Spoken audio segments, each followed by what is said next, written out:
ಸಚಿವರ ಮೇಲೆ honey trap ಆಗಿರೋದು ನಿಜ ಅಂತ ಸತೀಶ್ ಜಾರಕಿಹೊಳಿ ಅವರು ಒಪ್ಪಿಕೊಂಡಿದ್ದಾರೆ. ಈ ಕಡೆ ಡಿಕೆ ಶಿವಕುಮಾರ್ ಕೂಡ ಹನಿ ಟ್ರ್ಯಾಪ್ ವಿಚಾರವಾಗಿ ಪ್ರತಿಕ್ರಿಯೆ ಕೊಟ್ಟಿದ್ದಾರೆ.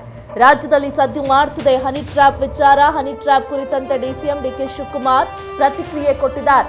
ಪೊಲೀಸರಿಗೆ ದೂರು ನೀಡಲಿ ಅಂತ ಡಿಕೆ ಶಿವಕುಮಾರ್ ಹೇಳಿದ್ದಾರೆ. ಹನಿ ಟ್ರ್ಯಾಪ್ ಜಾಲದ ಬಗ್ಗೆ ತನಿಖೆಗೆ ಸೂಚಿಸೋಣ.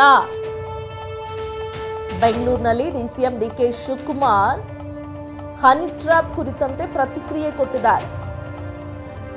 ರಾಜ್ಯದಲ್ಲಿ ಹನಿ ಟ್ರ್ಯಾಪ್ ವಿಚಾರ ಸದ್ದು ಮಾಡ್ತಾ ಇದೆ. ಹನಿ ಟ್ರ್ಯಾಪ್ ಕುರಿತಂತೆ ಡಿಸಿಎಂ ಡಿಕೆ ಶಿವಕುಮಾರ್ ಪ್ರತಿಕ್ರಿಯೆ ಕೊಟ್ಟಿದ್ದಾರೆ. ಪೊಲೀಸರಿಗೆ ದೂರು ನೀಡಲಿ,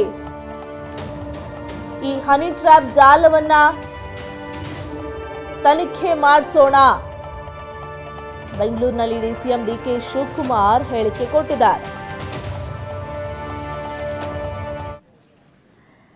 ಹನಿ ಟ್ರ್ಯಾಪ್ ವಿಚಾರ, ರಾಜ್ಯದಲ್ಲಿ ಹನಿ ಟ್ರ್ಯಾಪ್ ಆಗಿದೆ ಅನ್ನೋ ವಿಚಾರವಾಗಿ ಸತೀಶ್ ಜಾರಕಿಹೊಳಿ ಅವರು ಪ್ರತಿಕ್ರಿಯೆ ಕೊಟ್ಟಿದ್ರು. ಹೌದು, ಹನಿ ಟ್ರ್ಯಾಪ್ ಆಗಿದೆ ಸಚಿವರೊಬ್ಬರಿಗೆ ಅನ್ನೋ ನಿಟ್ಟಿನಲ್ಲಿ.